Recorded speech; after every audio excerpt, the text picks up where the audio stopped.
Apakah yang Anda pikirkan bila mendengar kata komunikasi? Jawaban atas pertanyaan ini amat beraneka ragam, mulai dari berdoa, bersenda gurau, berpidato, hingga penggunaan alat-alat elektronik maupun gadget canggih untuk berkomunikasi.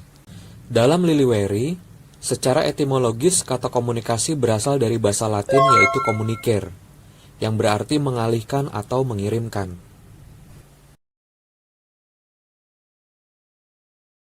Mengutip apa yang pernah disampaikan oleh Laswell, komunikasi adalah who says what in which channel to whom with what effect, maka setidaknya memberikan gambaran bahwa di dalam komunikasi terdiri dari 5 komponen, yaitu komunikator atau siapa yang mengatakan atau yang menyampaikan pesan tersebut, kemudian pesan atau jenis-jenis pesan yang disampaikannya, kemudian media atau saluran atau channel atau alat yang digunakan dalam penyampaian pesan tersebut, kemudian komponen komunikan atau kepada siapa pesan itu diberikan, dan juga efek, yakni dampak atau efek apa yang diberikan oleh komunikan pasca menerima dan memahami pesan tersebut.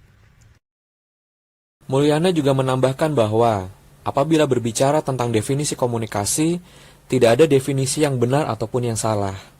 Seperti halnya model atau teori, bahwasanya definisi harus dilihat dari kemanfaatannya dalam menjelaskan suatu fenomena yang didefinisikan dan yang dievaluasinya.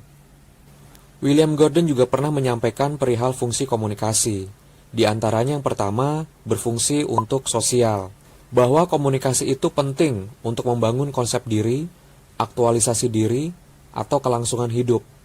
Untuk memperoleh kebahagiaan, terhindar dari tekanan maupun tegangan, sehingga itulah kenapa orang berkomunikasi. Untuk fungsi kedua, yaitu sebagai fungsi ekspresif, di mana komunikasi berfungsi dalam menyampaikan perasaan-perasaan emosi kita. Perasaan sayang, peduli, rindu, simpati, sedih, prihatin, bahkan juga marah maupun benci. Fungsi ketiga sebagai komunikasi ritual. Sebagai fungsi ritual, komunikasi tidak hanya berupa pesan verbal, namun juga non-verbal, di mana pelaksanaan upacara-upacara ibadah maupun yang terkait dengan kondisi tertentu seperti misalkan upacara kelahiran, pertunangan, pernikahan, kematian, dan lain sebagainya ingin menegaskan kembali perihal komitmen mereka terhadap tradisi agama, keluarga, suku, negara, ideologi, dan lain sebagainya. Fungsi keempat sebagai komunikasi instrumental, di mana dalam fungsi yang keempat ini, komunikasi bertujuan untuk menginformasikan, mengajak, mendorong, atau memotivasi yang pada akhirnya mengubah sikap maupun tindakan seseorang, bahkan juga yang sifatnya menghibur. Secara umum komunikasi dibagi menjadi 5 konteks. Yang pertama adalah komunikasi intrapribadi, yaitu komunikasi yang terjadi di dalam diri seseorang. Yang kedua adalah komunikasi antar pribadi, yaitu sebuah kegiatan komunikasi yang dilakukan seseorang dengan orang lain.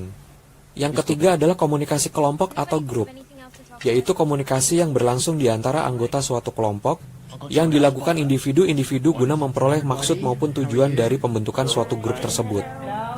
Yang keempat adalah komunikasi organisasi, yaitu pengiriman dan penerimaan berbagai pesan organisasi dalam sebuah kelompok formal maupun informal dalam suatu organisasi.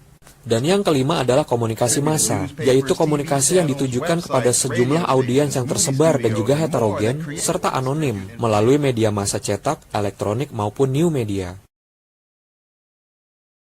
Terima kasih sudah menonton channel ini, sampai jumpa di tayangan materi online selanjutnya. Wassalamualaikum warahmatullahi wabarakatuh.